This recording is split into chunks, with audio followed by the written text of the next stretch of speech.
There was one man on February 4th, 2012 who created a whole new term that we as sports fans still use to this day. Jeremy Lin had a stretch of about a month of basketball that had the world on notice, and this period of action by Lin was dubbed Linsanity. Linsanity, I guess, means hype, excitement, or insanity when a player no one knows about starts playing great for a stretch of games. So today, I wanted to look at 5 players who I thought had Linsanity moments in college football since 2010. In my opinion, there was 2 players just in 2014 who had Linsanity moments. One of them came at the start of the year, so we'll go to College Station to start this video. After losing Johnny Manziel, many were having their doubts about Texas A&M this upcoming 2014 season. Kevin Sumlin turned to sophomore Kenny Hill to lead the Aggies at the quarterback position, where it turns out Hill didn't disappoint. Texas A&M came in the 2014 season with a ranking of 21 and had to travel to number 9 South Carolina in Columbia for the season opener. And this is where the Linsanity starts. Because Kenny Hill in his first game as A&M quarterback set a record that stands to this day. Hill threw for 511 yards, completing 44 of 60 passes, along with having 3 passing touchdowns. A&M upset South Carolina with a score of 52-28, where Hill just moved the ball flawlessly, cutting up the defense, which helped raise the Aggies in the number 9 ranking. And yeah, South Carolina had a young defense, but this performance put the rest of the conference and the country and the Heisman voters on notice. This was only the start of Kenny Hill's rise on college football, as the next 2 games, beat against FCS Lamar and small school Rice. Hill put together stats of 583 passing yards along with 8 touchdowns and an average QBR of 89.2. This resulted in 73-3 and 38-10 victories, which again rose the Aggies up in the rankings all the way to number 6 in the country.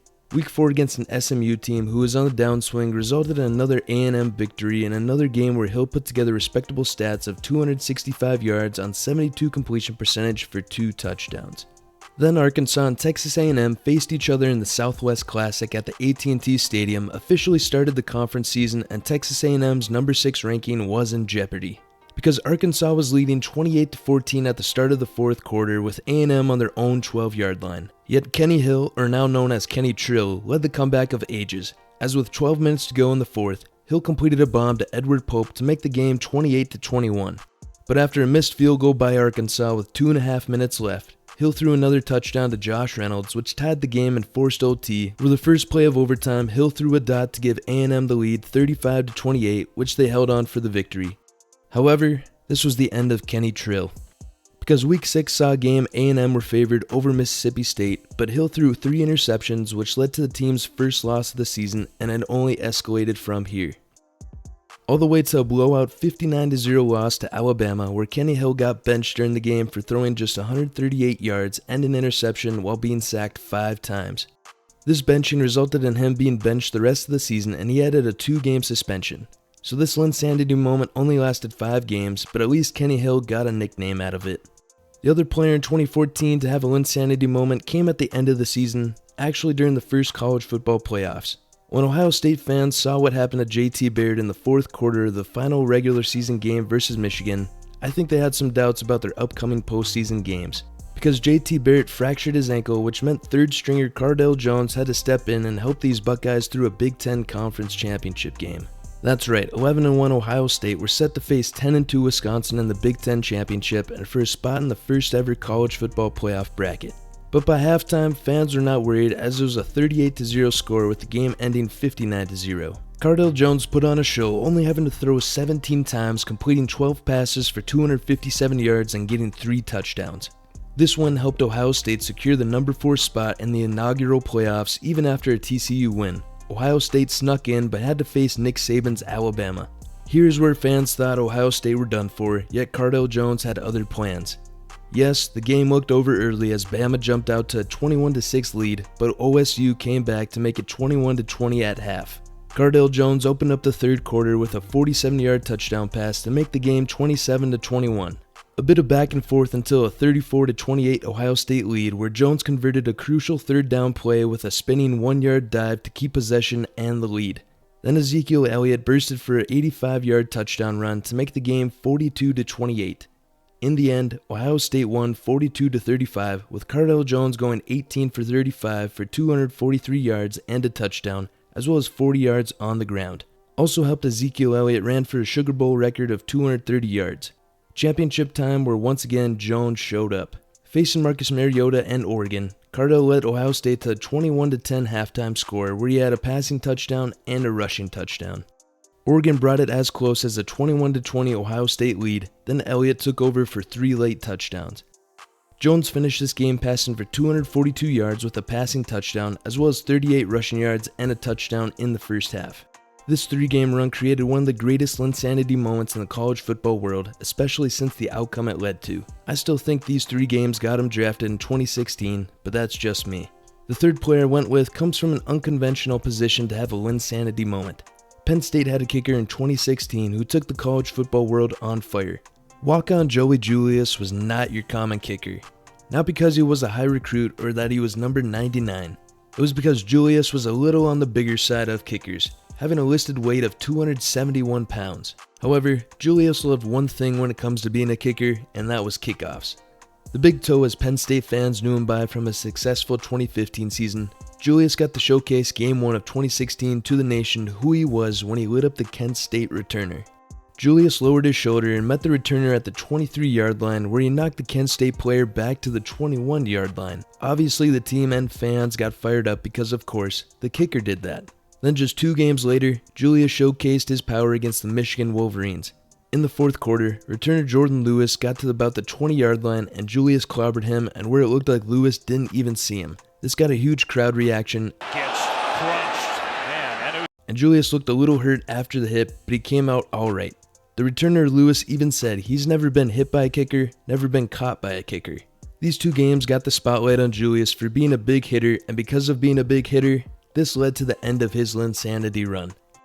Game 5 and 6 versus Minnesota and Maryland both saw instances of unsportsmanlike conducts as the returning teams would target Julius with unneeded or blindside hits. Julius would not have a big hit the rest of the season, but this run in the 2016 season got the nation just waiting for the next big hit and had opponents change their whole kickoff coverage to actually account for a kicker. So will we ever see a kicker like that again? Player 4 came in 2020 where his team only played 7 games and he appeared in 6. Jarrett Patterson of Buffalo had insane stats for 5 games in 2020. Now yes, if you did watch MAC football or were a big college football fan, you knew Patterson wasn't a small name, but to the general public, Patterson was unknown until this year. Patterson's first 2 games versus Northern Illinois and Miami of Ohio, he held his own with a total of 210 yards with 4 touchdowns, helped getting the team 2 wins. But game number 3 is where the peak of his Linsanity started. Bowling Green was Buffalo's matchup, and where Patterson the previous 2019 season against Bowling Green set the Buffalo single-game rushing record with 298 yards. He did one better in 2020. Patterson actually rushed for 301 yards on 31 attempts, getting 4 rushing touchdowns in the process. This broke his previous record, which resulted in another win. Then the country knew who Jarrett Patterson was when Buffalo faced Toledo. Because in this game, Patterson not only broke his single-game rushing record for Buffalo with 409 yards, which also broke the MAC single-game record and the second most all-time in FBS history, but where Patterson also scored a mind-blowing 8 touchdowns. This tied Howard Griffith and Kalen Ballage for the most in a single game in FBS history, and his 48 points scored against Toledo also tied an FBS record for most in a game. These 2 games combined for 710 yards, which was the highest rushing total in consecutive games in FBS history, and becoming the first player to ever rush for over 300 yards in consecutive games. Can't forget Patterson had 11.4 yards per carry in that Toledo game. Now the 5th game of Buffalo season saw Patterson rush for 105 yards with 2 touchdowns. Him rushing for 100 yards gave Patterson over 1,000 yards in the season, which tied the FBS record for earliest game to reach 1,000 yards at just 5 games, at 1,025 to be exact. Sadly, his Linsanity run ended in the MAC championship, where Buffalo saw their only loss of the season and where Patterson had his worst game of the season. Patterson only had 47 yards and 18 rushes with a touchdown, officially ending his 2020 season. Now the last player on my list is one that I like to think had a Linsanity moment. Maybe not the whole public thought this, and it might be a stretch, but in my opinion, I was getting some hype from this quarterback play. Maryland football before the arrival of Taulia Tagovailoa were pretty abysmal with only 8 winning seasons from 2000 to 2020. But with Tagovailoa, Maryland put together back-to-back winning seasons in 2021 and 2022. And where 2023, I thought this Terrapins team were going to be legit because Tagovailoa had, in my opinion, a Linsanity run the first 5 games of 2023. Versus FCS Towson Game 1, Taulia threw for 260 yards and had 3 touchdowns, completed 66% of his passes, adding a rushing touchdown. Charlotte came to College Park for Week 2, and this resulted in 283 yards through the air with another touchdown. Game 3 versus a Virginia squad, and Tagovailoa threw for his third most yards in the season at 342, adding one passing touchdown, where Maryland were now 3-0. Conference games started where Maryland started against Michigan State. Tagovailoa opened up the first half of the game with 2 passing touchdowns and 1 rushing touchdown to put Maryland up 21-3. Second half saw him add another passing touchdown to lead to another Maryland win 31-9 with stats of 223 passing yards and 37 rushing yards. The last game of his Linsanity run came against Indiana, where Tagovailoa did one better, where he put up 3 passing touchdowns and 1 rushing touchdown first half versus the Hoosiers, later adding 2 more passing touchdowns for 5 total passing in this game, which tied the Maryland record for most in a single game, and he had the most total touchdowns in a game by a Maryland player with 6. His 352 passing yards this game would become his second highest passing yards in a game this 2023 season. So through these first 5 games, Tagovailoa's stats were a 65.7 completion percentage for 1,464 yards and 13 passing touchdowns, with 68 yards on the ground with 3 touchdowns. Then all of his Linsanity ended Week 6 when he faced Ohio State. Tagovailoa only completed 51% of his passes for 196 yards, where he had 2 interceptions to 1 touchdown.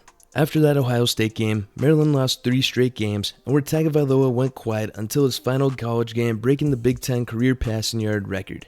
Trying to find some Linsanity moments was a bit tougher than I thought it would be, but I feel like I found a decent group of guys who brought some excitement to the sport, even if it was for a couple of weeks.